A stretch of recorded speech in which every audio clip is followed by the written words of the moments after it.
नमस्कार दोस्तों, आइए आज हम स्त्री का हृदय नामक एकांकी का सारांश के बारे में चर्चा करेंगे, जो उदय शंकर भट्ट द्वारा रचित है। तो इसके प्रमुख पात्रों के बारे में चर्चा कर लेते हैं। पहले इनके प्रमुख पात्र जो है मिस्टर कपूर है, यशवंत के मामा। यशवंत जो है जगदीश राय का लड़का होता है। गुरु नारायण जेल के सुपरिटेंडेंट होते हैं। अंजना जो यशवंत की माँ होती है। शोभा यशवंत की बहन होती है। सुषमा गुरु नारायण की लड़की होती है। राज रानी गुरु नारायण की स्त्री अर्थात पत्नी और साधु कैदी आदि होते हैं। तो हम इनके सारांश के बारे में अब चर्चा करेंगे। उदय शंकर भट्ट द्वारा रचित स्त्री का हृदय जो है सामाजिक जीवन की समस्याओं को लेकर चलने वाले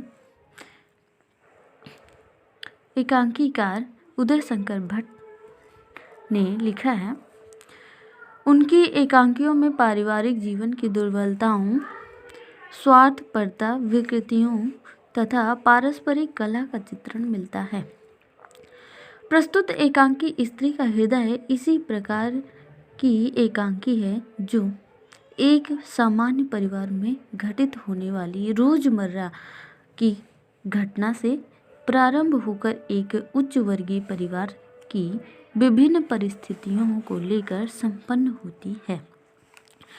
इस एकांकी में लेखक ने भारतीय नारी की त्याग, उदारता और उसके उदात्त चरित्र को भारतीय संस्कृति के अनुरूप प्रस्तुत किया है। एकांकी का केंद्र अंजना का चरित्र है, जो अपने पति से पीड़ित है और प्रताड़ित है। पति जगदीश राय उसे मारता पीटता है, प्रताड़ित करता है। पति से मार खाने के कारण अंजना की स्थिति बहुत खराब है। वह चारपाई पर पड़ी है। उसका बेटा और उसका भाई दोनों उसके सामने बैठे हैं। पति की मार से अंजना का पैर टूट गया। 3 महीने लगातार अस्पताल में रहने के बाद अब उसे छुट्टी मिली अर्थात डिस्चार्ज हुए।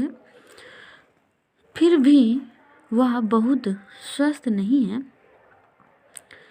उसकी स्थिति तथा जगदीश राय के उसके पति व्यवहार को लेकर के उसका बेटा यशवंत और भाई दोनों नाराज हैं। वे दोनों उसको घृणा की दृष्टि से देखते हैं। यशवंत जो है उसका बेटा और यशवंत जो है अंजना का भाई दोनों नाराज होते हैं और उसके जीवन को निरर्थक मानते हैं। यशवंत उसे पिता मानने से इनकार करता है। अंजना भी उन्हें भुला देने में ही अपनी भलाई मानती है, क्योंकि वह शराबी है। उसने उसे मारा पीटा ही नहीं, अपितु उसके सारे गहने भी बेच डाले। अंजना का भाई तो इतना नाराज है कि उसने अपने जीजा के प्रति अंजना को मारने पीटने का थाने में FIR भी लिखा आया था, जिससे जगदीश राय को जेल की सजा हो जाती है।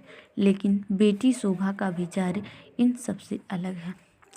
वह अपने पिता को खराब नहीं मानती है, वह उनके प्रति स्नेह का भाव रखती है।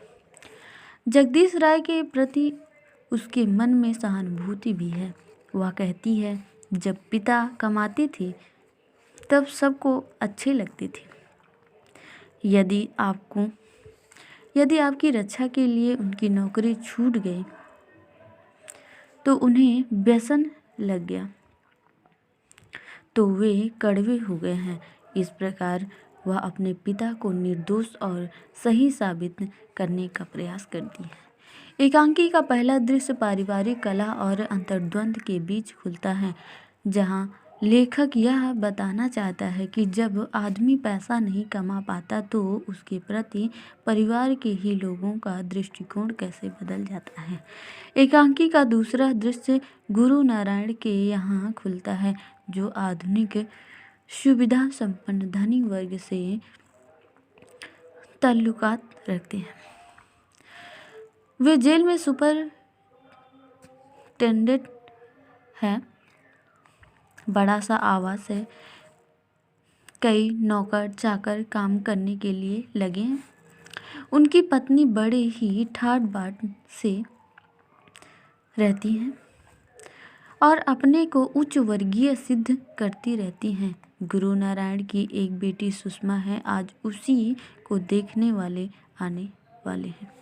गुरु नारायण अपनी बेटी की शादी यशवंत से करना चाहते हैं क्योंकि वह पढ़ा लिखा आधुनिक शिक्षा संपन्न नौजवान है। सुषमा को देखने के लिए अंजना और यशवंत गुरु नारायण के यहाँ आए।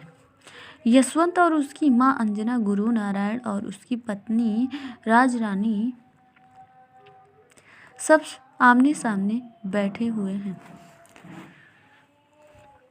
इधर उधर की बातें हो रही हैं। गुरु नारायण यशवंत को जेलर बनाना चाहते हैं। यशवंत भी बहुत उत्सुक लगता है। इसी बीच घरेलू कामों में लगे हुए एक कैदी भी उधर से आ जाते हैं जो नौकर के रूप में काम करते हैं। उन्हीं में अंजना का पति और यशवंत का पिता जगदीश भी है।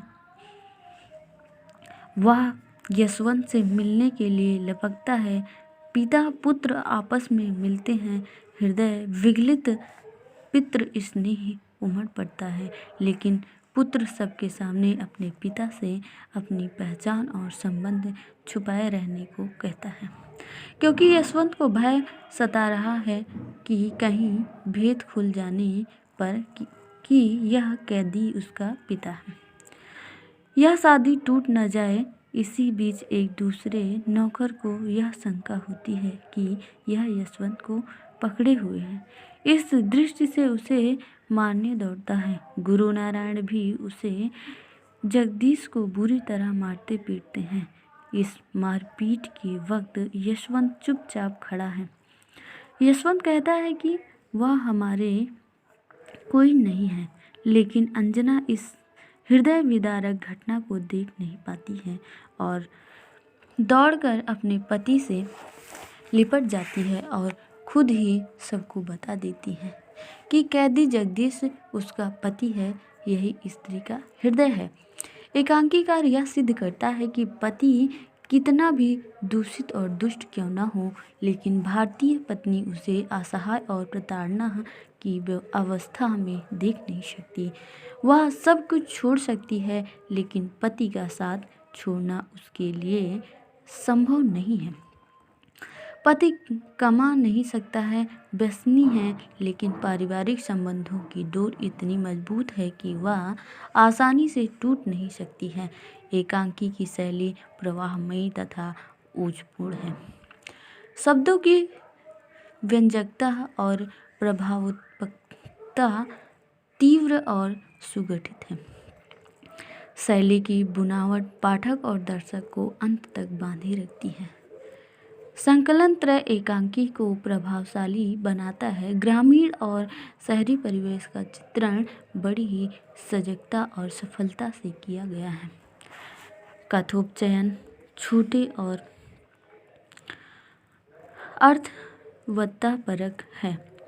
इस प्रकार एकांकीकार ने भारतीय नारी की गौरव, उसके समर्पण की रक्षा करते हुए उसके त्याग में जीवन को चरित्र करने में सफलता पाई है। अंजना वही स्त्री है जिसने पति को छोड़ने का मन बना लिया है। उसमें उसे अनेकों बुराइयां दिखाई देती है, लेकिन जब पति की बेइज्जती होती है तो उसे उसी के सामने मारा पीटा जाता है।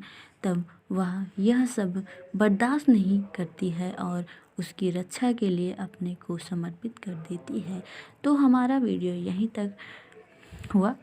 तो हमारा वीडियो समाप्त हुआ। अगर वीडियो पसंद आया तो प्लीज़ शेयर और लाइक करना ना भूलें। न्यू है तो सब्सक्राइब करें, साथ में बेल आइकन बटन दबाना ना भूलें। जय हिंद, जय भारत।